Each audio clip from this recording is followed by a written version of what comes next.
We got here with Coach, so go ahead and utilize that feature and we'll get started. We'll start off with John Hale with the Courier Journal. Go ahead, John. You talked a little bit on the radio last night about this, but with no fans or few fans there, obviously no fans tomorrow night, does that affect the energy level of your players? Does it make it more kind of like an AAU game to fall into those bad habits that you're talking about all the time? Well, it affects the game here. Come on now, 24,000 in this building. And when we needed to make a stop or two or get a basket, our fans would have been going crazy. And maybe we come up with an extra rebound or we dunk a ball, something good happens. The fans here are a big reason that we have the kind of run at home that we've had. Without them, it's going to hurt. But guess what? Everybody has the same issues. The only difference is Rupp Arena is Rupp Arena. And it's one of those things that I said this, a week and a half, 2 weeks ago. It would affect us more than any other team. All right, we're going to go to Kyle Tucker next, and then Jerry, you'll be after him. Cal, how obviously challenging for all your young guys against a veteran team, but particularly at point guard when they've got a guy who can just bother the ball, veteran savvy guy and an aggressive defender. How much of a challenge was that for a not even just a freshman, but a young reclassified freshman point guard like Devin Askew? And how do you deal with him going forward in terms of trying to? I'll be honest with you. The issue wasn't what he did defensively. He did a pretty good job. He had one that he pushed up late in the game. The kid went and shot a floater when they were up 10. But short of that, he did a pretty good job. And the issue we had was, and we showed in the tape, we had 21 turnovers, and that led to 20 points, and some of them run-throughs. And then the second thing we had an issue with, we went from a very unselfish basketball team. I've never coached a team that had no assists in the second half. Now, you could say we missed shots, but we went on the tape and showed them all the extra passes they could have made to get other guys open for shots or threes and you know, there's someone in front of you that's not your man. That means someone's open. You go and there's someone in front of you and he's not your man, you're passing. So we'll work on it today, and hopefully that's the dregs of, all right, now it's my time to do my thing. And when you got one or two guys doing it, it leads to 4 or 5 or 6 guys doing it. And spacing was bad, not their fault, my fault. We got to work on that a little bit. And then there were some other things that I'm going to move around offensively and do some different things. We didn't screen. We didn't run the guy into the screen. A lot of little things that cost you a game. But that game from 18-20 to 16-20 is where they won it. We were up 6. We were ready to go up 8. And all of a sudden you turn around in 2 minutes and you're down 3, and you should have been down 6. They missed a wide open 3. And so the lesson to them is that's why you got to play. You got to know how to stop the bleeding. I've got to teach them how to play winning basketball. We got good players, but they're not ready to play winning basketball the way they're playing right now. All right, Jerry, you got next, and Larry Vaught after him. Yeah, John, I wonder about the challenges that Kansas brings, and in particular when they play 4 or 5 guards. Yeah, they play 5 guards, and they play their point guard as a 5-man. I mean, they put him inside. It's amazing stuff. And I will say this, that, you know, they got some vets. They got some tough. Their post player is physically tough and will fight. They're downhill runners. They got good 3-point shooters. The guys that are supposed to shoot threes shoot threes. And they're in there knowing I'm searching out threes. We're still learning that. I'm still trying to get them to understand we don't need everybody to do everything. You do these 3 or 4 things. Let him do these 3 or 4. We're still trying to figure it out. I watched the stuff I've watched. You know, I think they're playing well. They played 2 good teams, and Gonzaga maybe the best team. And that was a touch and go game. They got down, but they'd come right back. They're not afraid. They're a veteran. They'll fight. It's going to be a hard game for us. We know it, just like the Richmond game was a hard game. No fans.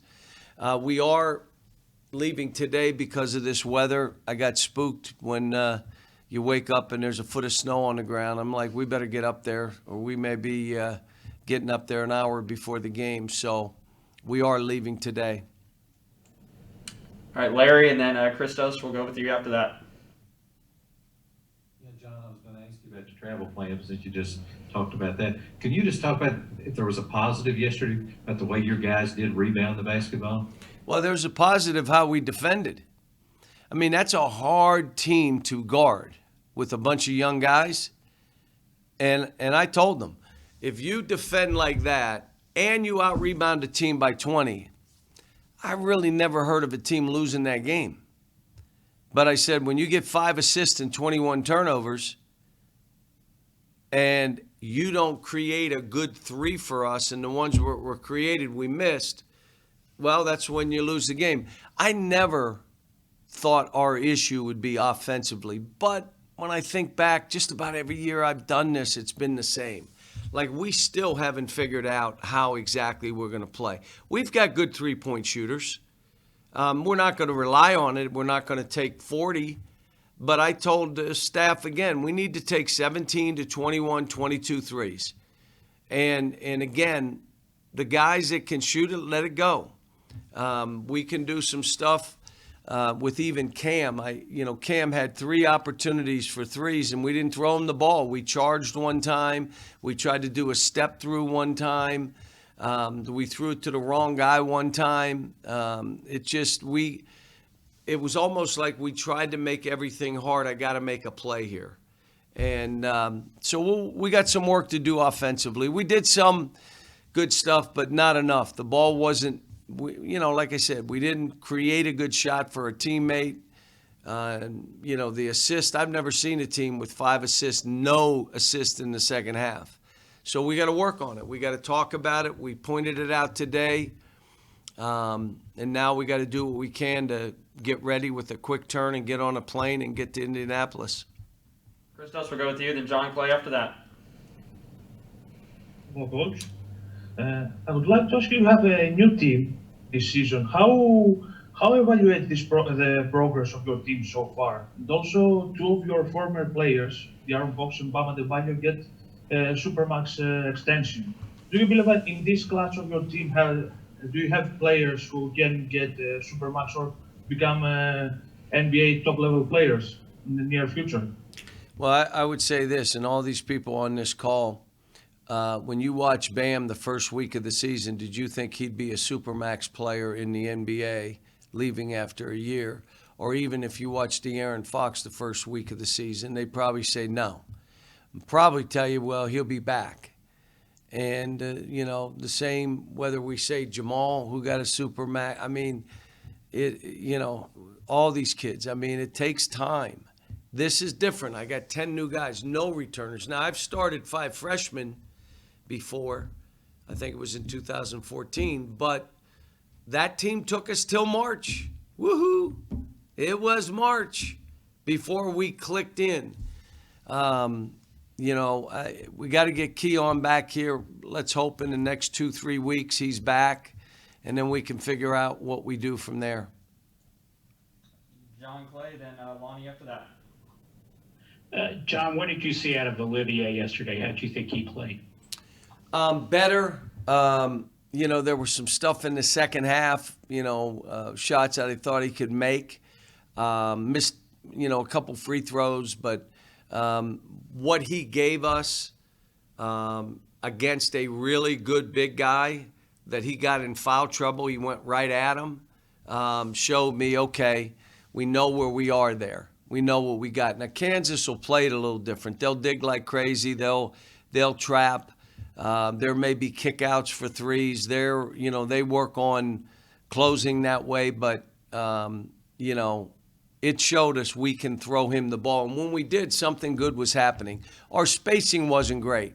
And that's not on these kids. That's on me. I got to do a better job of really saying this is where you have to go. Go ahead, Lonnie, and then Jeff Drummond after that. Cal, it's obvious that you have a very swift team. You got guys that can run, that get them down the court. My question is that on this level of basketball, are they fully aware of the quickness and the savvy that teams play with in terms of being able to protect the basketball? Well, obviously not, but this was a first time. These kids, most of them hadn't played in a college game. The first one was Moorhead, where they weren't sure, so they passed each other. Then they became sure, and they're like, I'm gonna do this. I can do this. Versus, we got to do this together. It's all part of the process here, and I got to do a better job of teaching and what we accept. I played some guys too many minutes.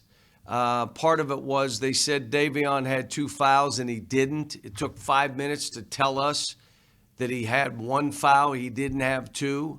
So he was out of the rotation more than I wanted him to be. And then when the game winds down, there's 5, 6, 7 minutes to go. I'm going to try to win. I'm not worried about who's playing what, how many minutes. So, but we had 2 or 3 guys, really 3 guys, play too many minutes. So, hopefully we get in a better rotation. Jeff Drummond to you, and then we'll come back for a few follow-up questions. Yeah, Cal, I was wondering, we're several years kind of into the Champions Classic now. I was curious about what you like about the event, and is there anything you might change moving forward if, you had your say about it? No, it's a good event. I think both this and the CBS events are, they prepare you for neutral games. The problem is this year we don't need to work on neutral games. It seems like every game's a neutral game. And it appears as though if they do it in a bubble in Indianapolis, it's all going to be the same. So the issue we have, and this schedule, it's a little tough schedule for this group. I thought I'd have Keon. Probably shouldn't have gone this rough, but it is what it is. It's done. Let's play the games. And the great thing is we're playing basketball. So however this is, we're playing basketball. I look at this group again, and it's just like, hey, I'm with you. You got to listen. We got to make changes. You can't be blaming anybody. Hard thing for these kids is, they get on, the phone calls start happening. And that's when, kids got to stay the course, man. And we got good kids. So I think we'll be fine. We'll go John, Kyle, and Jerry to end this. Kyle, you said, I think 2 to 3 weeks on Keon. Has there been a setback there at all? Or no, the docs just want him to take more time. How do you deal with the post rotation while he's out, so Olivier's not playing 38 minutes or whatever it was yesterday? Well, we got to get better performances out of some guys, and I tried to tell them today, normal teams play 7, 8 guys, and the way you get in that rotation is in practice and then playing in the game. And when you play in the game, you elevate the game. It's not like you're just trying to run up. You're in there to elevate the game, which means you'll get more minutes. But we got to. I mean, there's no way, even Isaiah, I was trying to play Cam some. I wanted to throw in Jacob some, just trying to get him on the floor. And, the game got close. I mean, we should have been up at half 10 or 12. Missing free throws, dumb turnovers, lead bad shots. All of a sudden, you're up 6. You're up 6 with 18-20. You should be up 8. And all of a sudden, you're down 3 with 2 minutes into there and really through the first time out, and you should be down 6. That's how we started. So, you look at all this and you just say, all right, we want to have a rotation, but you also try to win the game. All right, Kyle, and then Jerry, we'll end it with you.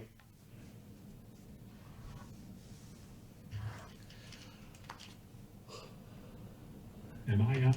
Kyle, it's you. Can you hear it? Yeah, Cal, you mentioned, roles and things like that, and you're talking about offense and spacing. How much do you need BJ and Terrence to be sort of in attack mode? You've talked about get the ball by the man and don't mess with the ball. Do you need those guys to almost initiate the offense from those wings? Were they messing with the ball yesterday? Well, yeah, Terrence had a couple times trying to go behind the back, and it seemed like it was driving you crazy. And then it got stolen, tipped away, and we started a step back three. So what we're saying is you got to be in attack mode before you catch the ball. And yes, we need Terrence and BJ to aggressively go at that rim. And if they collapse, find us. Get easy shots for us. But hopefully this was a lesson. And like I said, I hate losing. But when you're talking a team like this, that kind of team, is a hard. I knew it'd be hard before the game, and that's why I wasn't crazy and didn't go nuts after the game. I knew what would be. It's you're waiting for the tape the next day to show them, to say, do you understand? And it wasn't defense and it wasn't rebounding. And you would have thought it was defense that they were. No, it wasn't. Second half, they shot a higher percentage, but it was breakout layups because of turnovers. They made a couple threes when they were up 10. And they're a good team. They're well coached. You have to play better offensively. You know what that means?